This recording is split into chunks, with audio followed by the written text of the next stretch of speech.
ज्योति ಆಗೋ ಜಗಕ್ಕೆಲ್ಲ ज्योति ಆಗೋ ಜಗಕ್ಕೆಲ್ಲ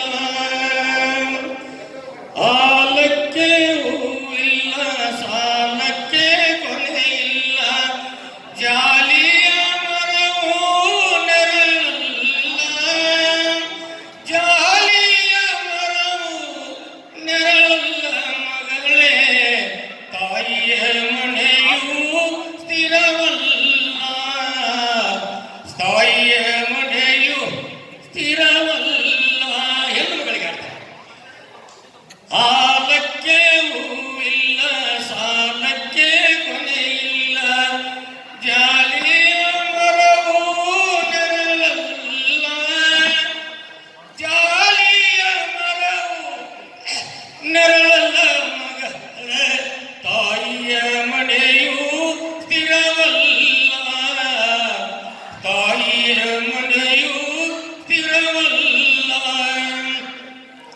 ನರಮಣಿ ಸಿರಿದೇವಿ ನೀನಾಗು ಮಗಳೇ ನರಮಣಿ ಸಿರಿದೇವಿ ನೀನಾಗು ಮಗಳೇ ಮಣಿಯಾಗ ಬೇಡ ಬೈಬೇಡ ಮಗಳೇ ತುಂಬಿದ ಮನೆಯೂ ಒಡಿಬೇಡ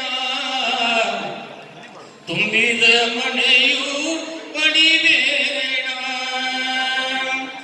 ಅತ್ತಿಯ ಮನೆಯಲ್ಲಿ ಮುತ್ತಾಗಿ ಇರಬೇಕ ಒತ್ತಾಗಿ ನೀಡಿದರೆ ಉಣಬೇಕ ಒತ್ತಾಗಿ ನೀಡಿದರೆ ಉಣಬೇಕ ಮಗಳೇ ತವರಿನ ಹೆಸರ ತರಬೇಕ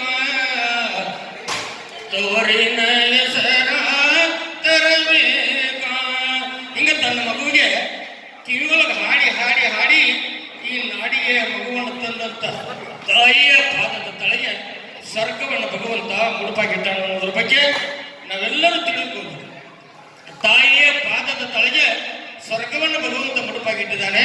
ಯಾವ ಮನುಷ್ಯ ಸತ್ತ ನಂತರ ಸ್ವರ್ಗಕ್ಕೆ ಹೋಗ್ಬೇಕಂತ ಸಂಕಲ್ಪನ ಮಾಡ್ಕೊಂತಾನೆ ಸಾಹಿತ್ಯನ ತಾಯಿ ಸೇವೆಯನ್ನು ಮಾಡ್ಬೇಕನ್ನುವಂಥ ಮಾತನ್ನ ಈ ಸಂದರ್ಭದೊಳಗೆ ಹೇಳ್ಬೇಕ. ಅಂತ ತಾಯಿಯನ್ನ ಕಡೆಗಣಿಸಿ ಇದು ಮಾಡುವ ಮಕ್ಕಳು ಈ ನಾಡಿನಲ್ಲಿ ಹುಟ್ಟಿ ಪದವಿಲ್ಲ ಅನ್ನುವಂಥ ಮಾತನ್ನ ಈ ಸಂದರ್ಭದಲ್ಲಿ ಯಾಕೆ ಹೇಳ್ತೇನಪ್ಪ ಅಂತಂದ್ರೆ ನನ್ನ ತಾಯಿ 105 ವರ್ಷ ನನ್ನನ್ನು ತಿರ್ಕೊಂಡು ಬಂದ ಕಾಸ ನನ್ನ ಜೋಪಾನ ಮಾಡಿದ್ದ. ದೊಡ್ಡ ದೊಡ್ಡ ಮನೆಗೆ ಹೋಗಿ ಭಿಕ್ಷಾ ಹೇಳ್ಕೊಂಡು ಬಂದು ನನಗೆ ಅನ್ನವನ್ನು ನೀಡಿ ಹಾಡನ್ನು ಕಲಿಸಿ ಈ ನಾಡಿಗೆ ನೀನು ಹಾಡು ನನ್ನ ಮಗನಂತ ಆಶೀರ್ವಾದ ಮಾಡಿದೆ.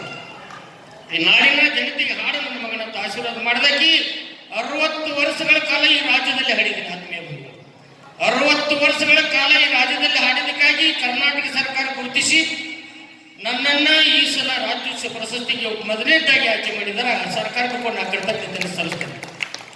ನೀವೆಲ್ಲ ನನ್ನಂತ ಕಲಾವಿದರಿಗೆ ಮಾರ್ಗದರ್ಶಕರು, ನೀವೆಲ್ಲ ಮಾರ್ಗದರ್ಶಕರಿಗೆ ಈ ನಾಡಿನೊಳಗೆ ಇಲ್ಲದಿದ್ದರೆ ಈ ಕಲೆ ಜೀವಂತವಾಗಿ ಉಳಿಲಿಕ್ಕೆ ಸಾಧ್ಯವಿಲ್ಲ.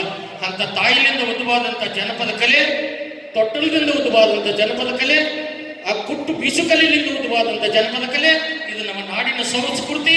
ಇದು ನಮ್ಮ ನಾಡಿನ ಸಂಸ್ಕೃತಿ ನಶಿಸಿ ಹೋಗಬಾರ್ದು. ಅಂದ್ರೆ ನಿಮ್ಮಂಥ ಕಲಾಪ್ರೇಮಿಗಳೇ ನಾಡಿನೊಳಗೆ ಎಲ್ಲಿವರೆಗೆ ಇರ್ತಾರೋ ಅಲ್ಲಿವರೆಗೆ ಕಲೆ ಜೀವಂತವಾಗಿರ್ತದೆ. ನಿಮ್ಮಂಥ ಕಲಾಪ್ರೇಮಿಗಳೇ ಈ ನಾಡಿನೊಳಗೆ ಎಲ್ಲಿವರೆಗೆ ಇರ್ತಾರೋ ಅಲ್ಲಿವರೆಗೆ ಕಲೆ ಜೀವಂತವಾಗಿರ್ತದೆ. ಆತ್ಮೀಯ ಬಂಧುಗಳೇ, ಎಲ್ಲಿ ಕಲಾಪ್ರೇಮಿಗಳೇ ಈ ನಾಡಿನೊಳಗೆ ನಾಶವಾಗ್ತಾರೋ ಅಲ್ಲಿ ಕೂಡ ಈ ಕಲೆ ಮತ್ತು ಕಲಾವಿದರ ನಾಶ ಅನ್ನುವಂಥ ಮಾತನ್ನು ಹೇಳಿ ಬಹಳ ಟೈಮ್ ತಗೊಳ್ಳೋದು ಬೇಡ. ನಮ್ಮ ಮೇಳಿದ್ದರೆ ನಾವು ಇಡೀ ರಾತ್ರಿ 8 ತಾಸು ಸ್ಟೇಜ್ ಮೇಲಿನಿಂದ ಹಾಡುವಂಥ ಸಾಮರ್ಥ್ಯ ಆ ಭಗವಂತ ತಾಯಿ ನಮ್ಗೆ ಕೊಟ್ಟಿದ್ದಾಳೆ. ಆ 1000 ಹಾಡುಗಳನ್ನು ಹಾಡುವಂಥ ಸಾಮರ್ಥ್ಯ ಆ ತಾಯಿ ನನ್ನ ತೊಟ್ಟದೊಳಗೆ ಇದ್ದು ನನ್ನ ಕಿವಿಯೊಳಗೆ ಹಾಡಿದ್ದಾಳೆ. ಅದಕ್ಕೆ ತಾಯಿಯನ್ನ ಕಡೆಗಣಿಸಿ ಜೀವನ ಮಾಡೋದು ಬೇಡ ಅನ್ನುವಂಥ ಮಾತನ್ನು ಹೇಳಿ ಆ ತಾಯಿಗೆ ಕೂಡ ನಾನು ಕರ್ತವ್ಯತೆ ಸಲ್ಲಿಸಿ ನಾನು ಎಲ್ಲ ಮಾತುಗಳನ್ನು ಮುಗಿಸ್ತೇನೆ.